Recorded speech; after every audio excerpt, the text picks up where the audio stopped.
ठंड इतनी थी कि घर से बाहर निकलना मुश्किल हो जा रहा था और बच्चे स्कूल जाने से डर रहे थे। लेकिन उनके डर की वजह सिर्फ ठंड नहीं थी, वो बच्चे क्लास टीचर सीमा मैडम के खौफ में थे। एक दिन पहले स्कूल में कुछ ये हुआ था। सभी ने होमवर्क किया कि नहीं? हाँ मैडम, किया है। ठीक है, मैं एक एक करके चेक करूंगी और गलती होने पर मैं सजा दूंगी। ये सीमा मैडम की दूसरी क्लास थी। सीमा मैडम ने एक दिन पहले ही स्कूल में नया नया ज्वाइन किया था। सभी बच्चों ने सोचा था कि सीमा मैडम बाकी टीचरों की तरह अच्छी ही होगी। लेकिन सीमा मैडम ने जब होमवर्क चेक करना शुरू किया तब सभी को उनकी असलियत के बारे में पता चला। राजू, मोती, चुटकी और मीना, तुम लोगों को सजा मिलेगी। लेकिन क्यों मैडम? क्योंकि होमवर्क में गलती है। तुम चारों यहाँ लाइन लगाकर खड़े हो जाओ। चारों लाइन में खड़े हो गए। उन्होंने सोचा कि सीमा मैडम ज्यादा से ज्यादा मुर्गा बनाएंगी या तो 2 थप्पड़ मारेंगी। लेकिन सीमा मैडम के दिमाग में तो कुछ और चल रहा था। बाहर बर्फ गिर रही थी।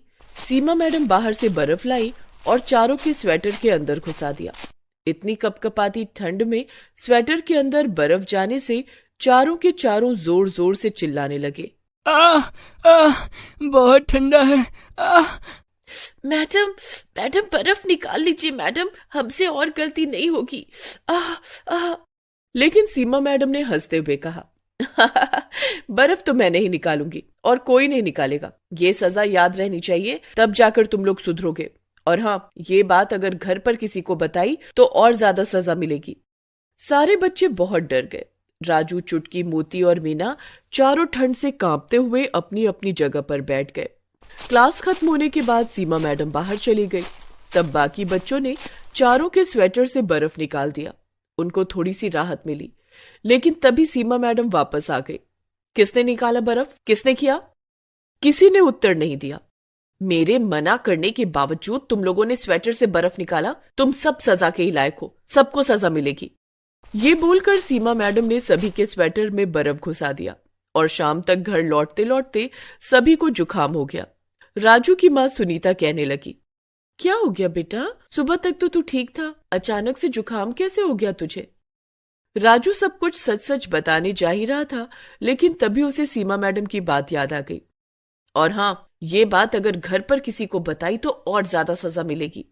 ये सोचकर राजू डर गया और उसने अपनी माँ से कहा, माँ, वो बाहर बहुत ठंड है ना, ऊपर से बर्फबारी भी हो रही है, इसीलिए ठंड लग गई है। मैं कल स्कूल नहीं जाऊंगा। नहीं जाएगा? लेकिन क्यों बेटा?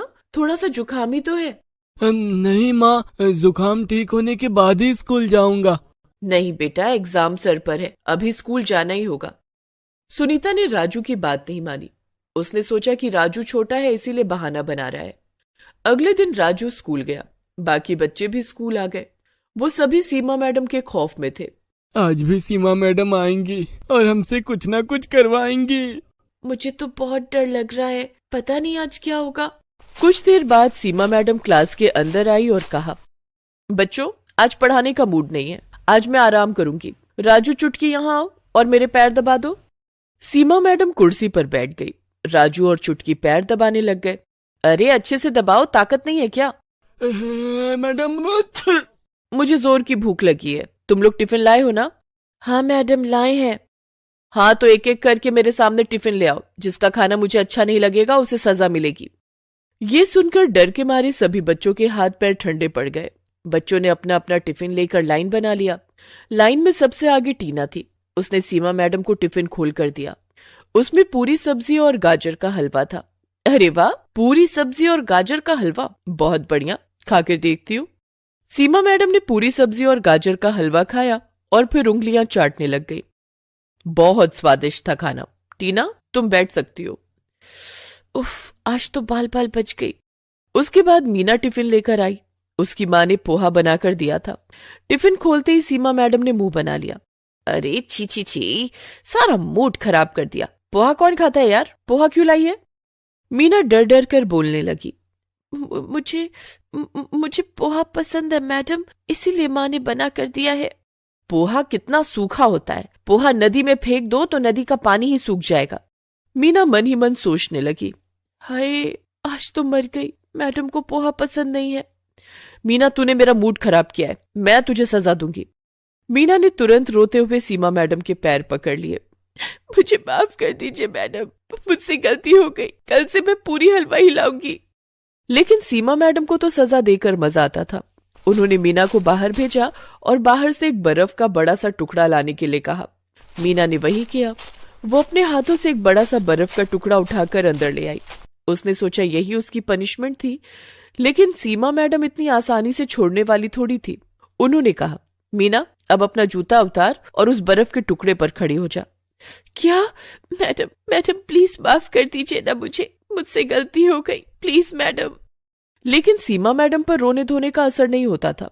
उन्होंने मीना को नंगे पैर उस बर्फ के टुकड़े पर खड़ा करके ही दम लिया और उसके बाद एक के बाद एक बच्चों की टिफिन खोलती गई और एक के बाद एक बच्चों को सजा मिलती गई। अंत में सीमा मैडम ने चुटकी और राजू का खाना भी खाया, लेकिन खाना पसंद न आने पर उन्होंने उन दोनों को भी बर्फ के टुकड़े पर नंगे पैर खड़ा कर दिया और फिर डंडे से सभी को मारने लगी। गंदा खाना लाते हो स्कूल में? तुम्हें शर्म नहीं आती? इतनी ठंड में नंगे पैर बर्फ पर खड़ा होना ही बहुत बड़ी बात है। ऊपर से उन्हें मार भी पड़ रही थी। बेचारे बच्चे ये कैसे सह पाते। मीना बेहोश हो गई और गिर पड़ी। उसे घर भेज दिया गया। उसके माता पिता ने भी सोचा कि ज्यादा ठंड की वजह से हुआ ऐसा, लेकिन मीना भी अपनी माता पिता से सच कहने में डर रही थी। वो भी सच नहीं बोल पाई। इसीलिए सीमा मैडम को और ज्यादा छूट मिल गई। वो हर रोज बच्चों पर अत्याचार करने लगी। कभी वो बच्चों पर ठंडा पानी छिड़कने लगी तो कभी ठंड में क्लास का पंखा चलाने लगी। इससे सभी बच्चे परेशान हो गए। 1 महीना ऐसे ही बीत गया। स्कूल प्रिंसिपल को कुछ भी पता नहीं चला और 1 महीने से ये सब सहते सहते बच्चे परेशान हो गए। हमें कुछ करना होगा, ये सब कब तक चलता रहेगा? लेकिन हम क्या करेंगे राजू? मैडम बहुत शातिर है। हम बाहर कुछ भी बोलेंगे तो कौन हम पर यकीन करेगा? हाँ, मम्मी पापा सोचेंगे कि हम स्कूल न जाने का बहाना बना रहे हैं। हाँ, ये सही कहा, हमें दिमाग लगाना होगा। राजू घर चला गया और उसी दिन विदेश से उसके चाचा लौट आए। उन्होंने राजू को एक पेन दिया। ये क्या चाचा, आप विदेश से मेरे लिए केवल एक पेन लाए हो? ये ऐसा वैसा पेन नहीं है राजू बेटा, ये देख, इसमें कैमरा है। लिखने के साथ साथ सब कुछ इसमें रिकॉर्ड भी होगा। ये सुनते ही राजू के दिमाग की घंटी बजने लगी। अगले दिन वो पेन लेकर स्कूल चला गया और अपनी जेब में पेन को रख दिया। पेन का ऊपरी हिस्सा बाहर निकला हुआ था और उसी हिस्से में कैमरा लगा हुआ था। आज भी रोज की तरह सीमा मैडम सबको डांटने मारने लगी और अंत में वो रोज की तरह सबको सजा देने पर उतर आई। उन्होंने आज तो हद ही पार कर दिया। उन्होंने सभी बच्चों को बाहर बर्फ में निकाल दिया और बर्फ पर सुला दिया। कुछ देर बाद क्लास में लौटने के बाद सभी बच्चे खांसने छींकने लगे और 10-12 बच्चे बेहोश हो गए।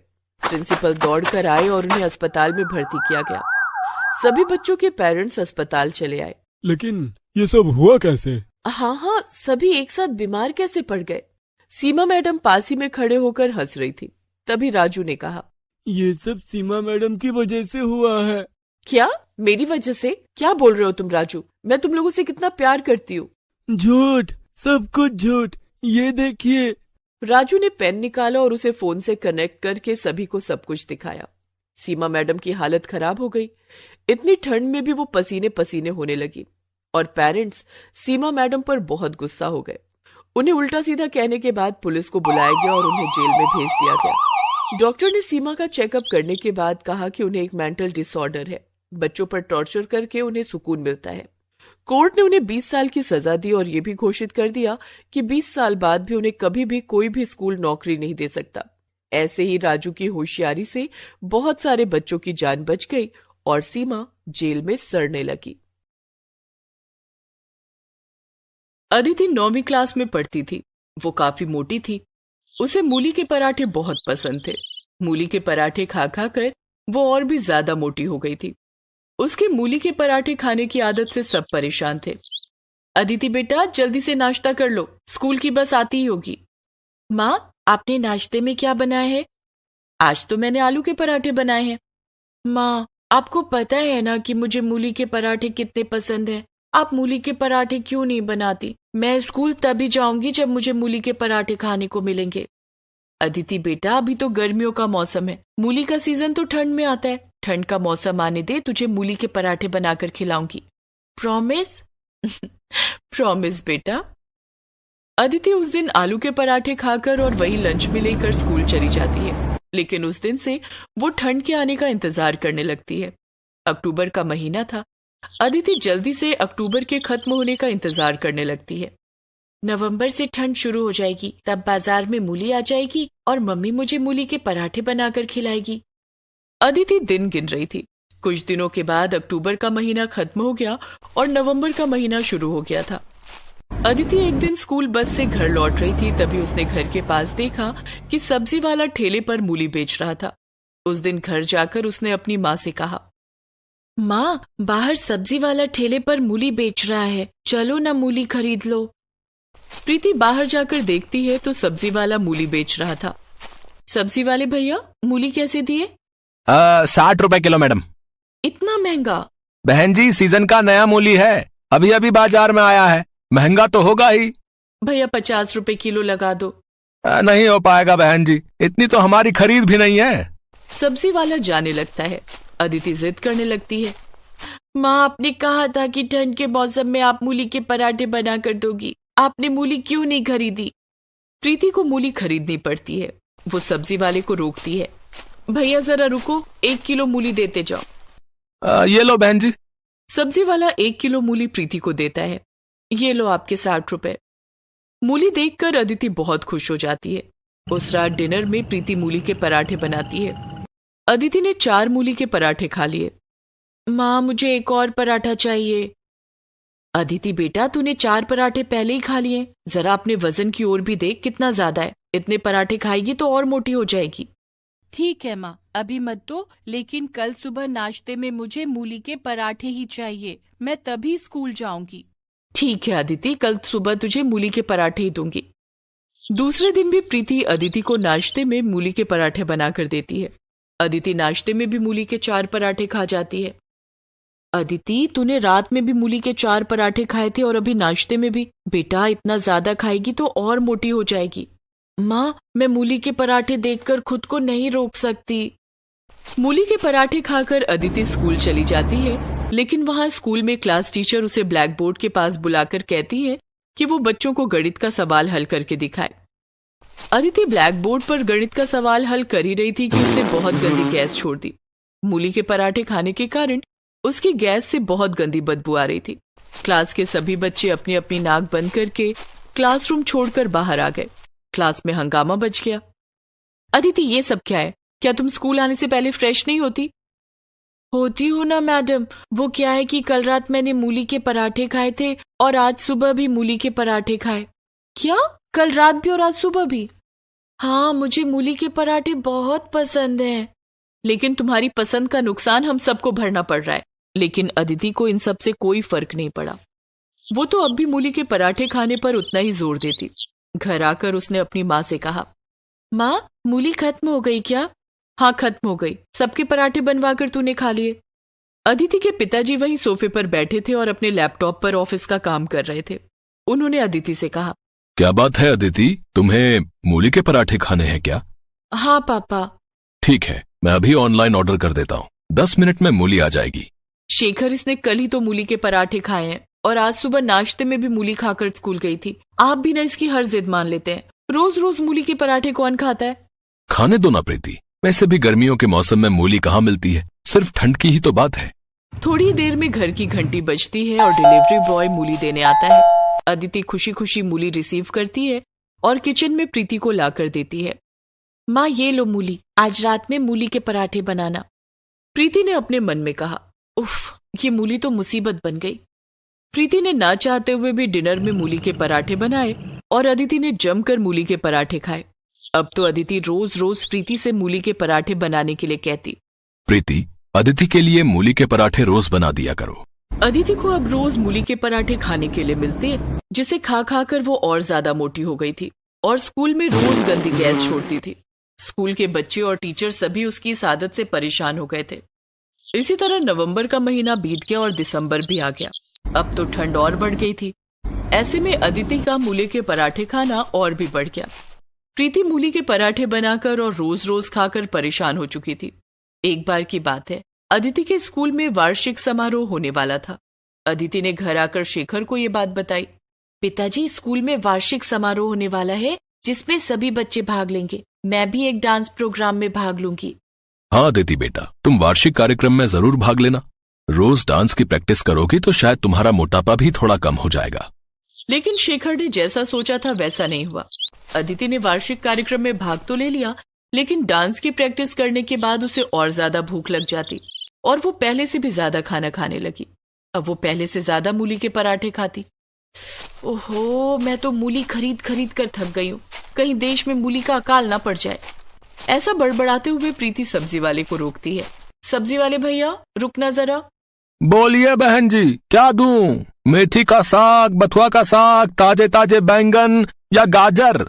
अरे ये सब छोड़ो, मुझे 1 किलो मूली दे दो। रोज रोज मूली के पराठे खाती हो बहन जी? कभी कोई और सब्जी भी खाकर देखो। ठंड का मौसम है, इतनी सारी हरी पत्तेदार सब्जियां हैं, सब अभी खेत से तोड़ कर लाया हूँ। प्रीति ठंडी सांस भरते हुए कहती है, हमारे घर में तो सिर्फ मूली के पराठे ही खाए जाते हैं, आप मुझे मूली ही दे दो।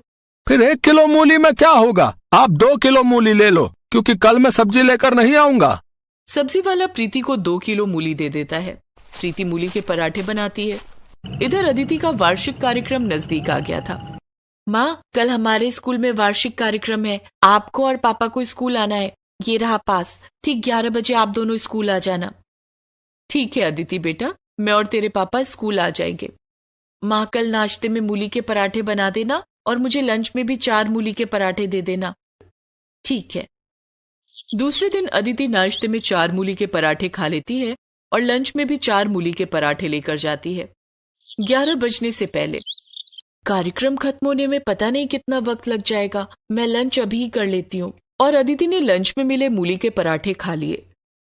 अदिति को इस बात का अंदाजा नहीं था कि इतना ज्यादा मूली के पराठे खाना उसके लिए कितना मुश्किल हो जाएगा। जब 11 बजे कार्यक्रम शुरू हुआ तब अदिति अपने क्लास के बच्चों के साथ एक डांस परफॉर्म कर रही थी, लेकिन उसी बीच मूली के पराठों ने अपना असर दिखाना शुरू किया और अदिति गैस छोड़ने लगी। गैस की बदबू इतनी गंदी थी कि स्टेज पर नाच रहे दूसरे बच्चे स्टेज छोड़कर भागने लगे। सारे बच्चे स्टेज छोड़कर भाग गए और अदिति अकेली रह गई। इस तरह उसका डांस शो पूरा नहीं हो पाया। कार्यक्रम में मौजूद स्कूल के प्रिंसिपल, टीचर, स्कूली बच्चों के अभिभावक भी गैस की गंदी बदबू से अपनी अपनी कुर्सी छोड़कर भाग गए। सभी एक दूसरे के साथ कानाफूसी कर रहे थे। कार्यक्रम में आए अदिति के माता पिता को काफी शर्मिंदगी महसूस हुई। अदिति रोते हुए उनके पास आई। माँ, देखो ना, सभी लोग कार्यक्रम छोड़कर भाग गए और सब मेरे बारे में पूछ रहे हैं। अदिति बेटा, मैंने तो तुम्हें पहले ही कहा था कि इतना ज्यादा मूली के पराठे खाना ठीक नहीं है। ये सब उसी का नतीजा है। मूली के पराठे खा खाकर तुम और भी मोटी हो गई हो और आज तो जो हुआ तुमने देख ही लिया। सॉरी मम्मी, मैं आज के बाद मूली के पराठे नहीं खाऊंगी। चलो, देर आए लेकिन दुरुस्त आए।